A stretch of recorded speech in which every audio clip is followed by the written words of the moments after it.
What's up, people? I'm fucking pumped, cause Sunday night game is Cowboys Redskins. Me myself, I've been a Cowboys fan 31 fucking years, my whole life. And it's one of the best rivalries. Well, Sports Illustrated called it the top NFL rivalry of all time and one of the greatest in sports. I mean, that's debatable, but to me it is. Today I'm gonna tell you a little bit of the history about the fucking rivalry. Maybe some shit you didn't know. I found it interesting. I didn't know all of it. Alright, so here we go. It all started with this Texas oil tycoon named Clint Murchison Jr. He was having a hard time bringing the NFL Football League team to Dallas. He tried buying two teams, but negotiations fell through in 1958. Murchison heard that George Marshall, the owner of the Redskins, was like eager to sell a team. Just as the sale was about to be finalized, Marshall called a change in terms. Murchison got outraged and canceled the whole deal.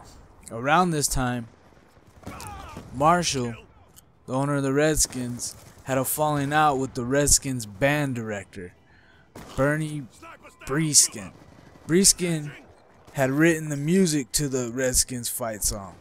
Everybody knows "Hell to the Redskins," that stupid fucking song. Now it's like a staple at the stadium, whatever.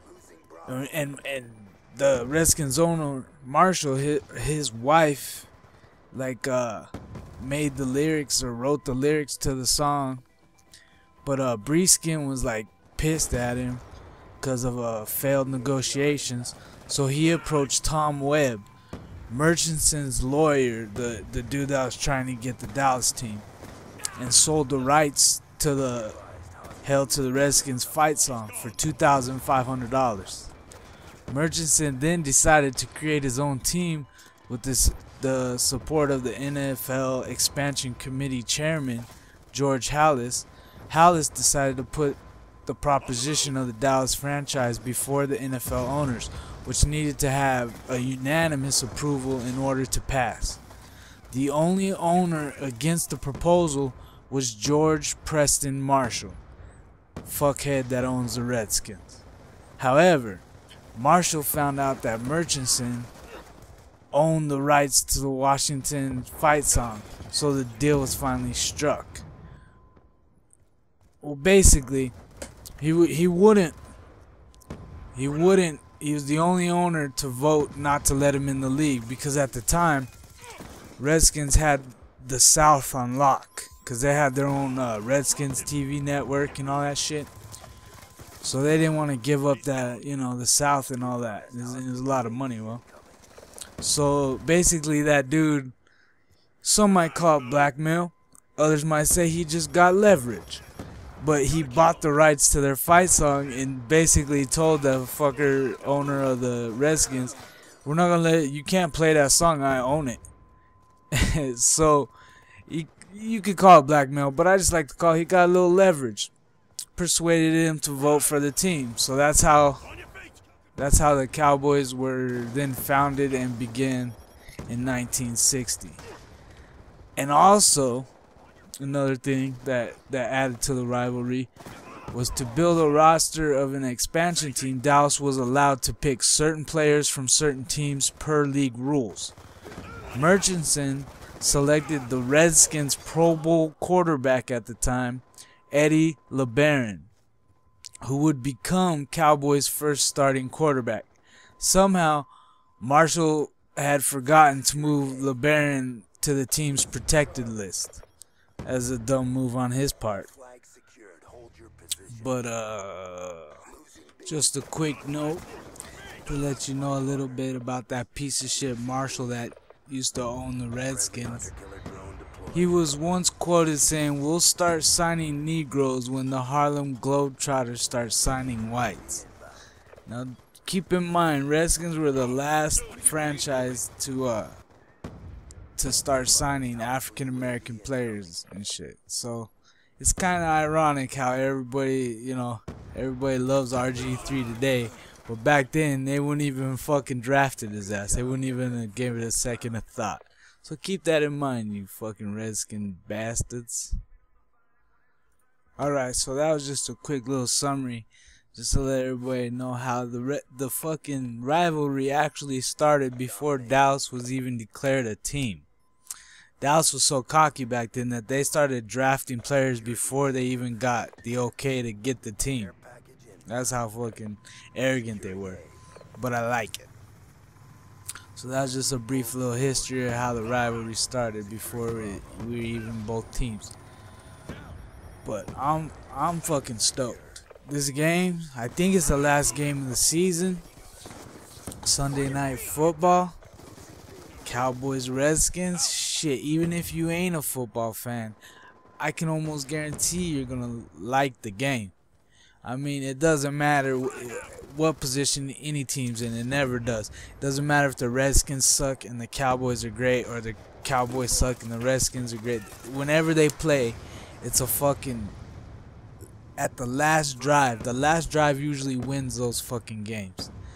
So, I mean, shit, even if you don't love football, if you're just a little bit a fan of football, that's the fucking game to see. And to add to all that, this year, it's all or nothing for the Cowboys. We win the division, we're in the playoffs. We lose, we out. We have no chance this year of even making a wild card spot. Redskins, on the other hand, I believe even if they lose, they still have a chance to get a wild card spot. But shit, they don't want to lose to us to end the season. So, I'm fucking stoked about this game. I don't know how everybody else is feeling, but man, I mean, as much as I hate the Redskins, I got a couple good friends that are Redskins fans that I've known for 15 plus years. As much as I hate the Redskins, I do respect them though, cause they always give us a goddamn game. Always. It doesn't matter if they were like 1-10 and shit, 1-14, or even if both teams were shitty, it's always a good game. So I'm pumped, and personally, I think we gonna fucking take it this year. I mean, I know Cowboys been choking it up for the last couple years, but shit, it's just something different this year. I just feel something different. I mean, they got everything going against them. They're terrible with their penalties. They had that tragedy with Brent killing his best friend and whatnot, and he's gonna go to jail. Brian's got a broken finger. Our defensive linebacking core is decimated. I mean, we're down to like 4th and 5th stringers right now running our linebacking core, which is ridiculous, but we're hanging in there. I believe Redskins defense is kind of beat up too. They got their rookie, that fucking RG the third, whatever. That motherfucker, everybody thinks he's the next Joe Montana and shit that can run, but we'll see. He's got a banged up knee. But I know it's gonna be a good game. I just hope fucking Dallas pulls this shit out, from the gut. Just gets it. And we get in the playoffs and fucking hopefully make it to that ship this year. But you never know. I know it's gonna be a great fucking game, and I don't know. I just wanted to fucking make a video about it. You guys leave some comments and shit. Let me know what you think. Who do you think's gonna win? And I don't know. Thanks for watching my video, and I was just giving you a quick little summary of this rivalry. A lot of shit I didn't know, but it all had to do with that stupid fucking song. Hail to the motherfucking Deadskins. Fuck the Redskins. Cowboys all day till the day I die. I'm out.